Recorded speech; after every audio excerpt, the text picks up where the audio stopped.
তিনিটা স্থানত নাৰীক অকলে নেৰিব, নহ'লে গোটেই জীৱন পস্তাব লাগিব। পত্নী, কন্যা, ভগ্নী বা মাতৃ তেওঁলোকৰ সুৰক্ষাক লৈ প্ৰতিজন পুৰুষেই এবাৰ হ'লেও চিন্তা কৰেই। পুৰুষৰ এই চিন্তাক লৈ আচাৰ্য চাণক্য নীতিত এনে তিনিটা বিশেষ স্থানৰ কথা উল্লেখ আছে, যি ঠাইত এগৰাকী নাৰীক কেতিয়াও অকলে এৰিব নালাগে। যদি সেই স্থানত নাৰীগৰাকীক এৰে তেন্তে সেই পুৰুষে গোটেই জীৱন পস্তাবলগীয়া হয়। আহক আজি জানি লওক কি সেই স্থান য'ত নাৰীক এৰাটো পাপতকৈও কম নহয়।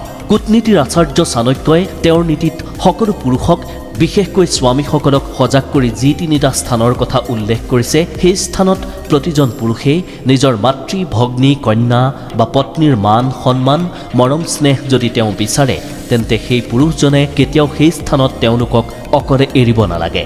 চাণক্যই কোৱা প্ৰথম স্থানটোলৈ আগবাঢ়িছোঁ।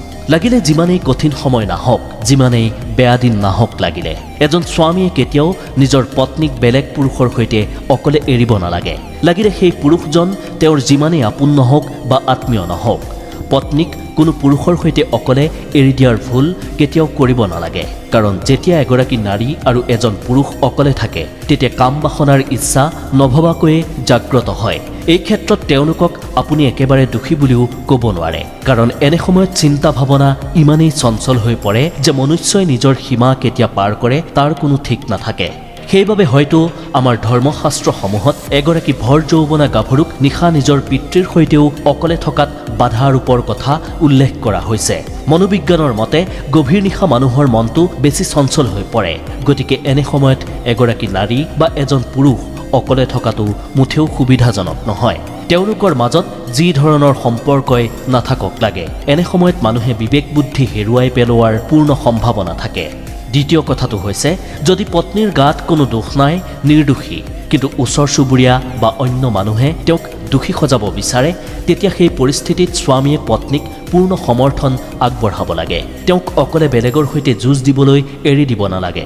কাৰণ এগৰাকী নাৰীয়ে নিজৰ সকলো ত্যাগ কৰি এই বিশ্বাসতেই আন এখন ঘৰলৈ আহে যে তেওঁৰ সুৰক্ষাৰ দায়িত্ব তেওঁৰ স্বামীয়ে ভালদৰে গ্ৰহণ কৰিব। এটা সুৰক্ষিত ভৱিষ্যত তেওঁ স্বামীৰ নেতৃত্বত পাব বুলি স্বামীৰ ওপৰত পত্নীৰ অগাধ বিশ্বাস ৰাখি সংসাৰৰ তেওঁ পাতনি মেলে।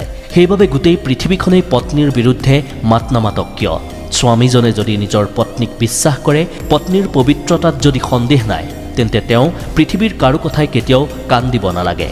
তৃতীয় স্থানটোৰ কথা চাণক্যই এইদৰে কয়, পত্নীৰ বেমাৰ হোৱাৰ সময়ত তেওঁক অকলে এৰিব নালাগে। হয়, যদি পত্নীৰ বেমাৰ হয়, সেই পৰিস্থিতিত এজন স্বামীয়ে কেতিয়াও নিজৰ পত্নীক অকলে এৰি দিব নালাগে। যিদৰে এগৰাকী পত্নীয়ে স্বামীৰ সেৱা শুশ্ৰূষা কৰে, ঠিক সেইদৰেই নিজেও পত্নীৰ এই কঠিন সময়খিনিত তেওঁক সেৱা কৰিব লাগে। গতিকে আচাৰ্য চাণক্যই দিয়া এই তিনিটা উপদেশৰ গভীৰতা বুজি যিকোনো এজন পুৰুষ বা স্বামীয়ে নিজৰ পত্নী, ভগ্নী, কন্যা বা মাতৃৰ সৈতে বটবৃক্ষৰ দৰে সাহস হৈ থাকিব লাগিব প্ৰতি মুহূৰ্ততে। যিকোনো পৰিস্থিতিত নাৰীক অকলে এৰি দিব নালাগে। আশা কৰোঁ ভিডিঅ'টো চাই আপোনাৰ ভাল লাগিল। যদি ভাল লাগিল তেন্তে এটা লাইক কৰি কমেণ্ট কৰিবলৈ নাপাহৰিব।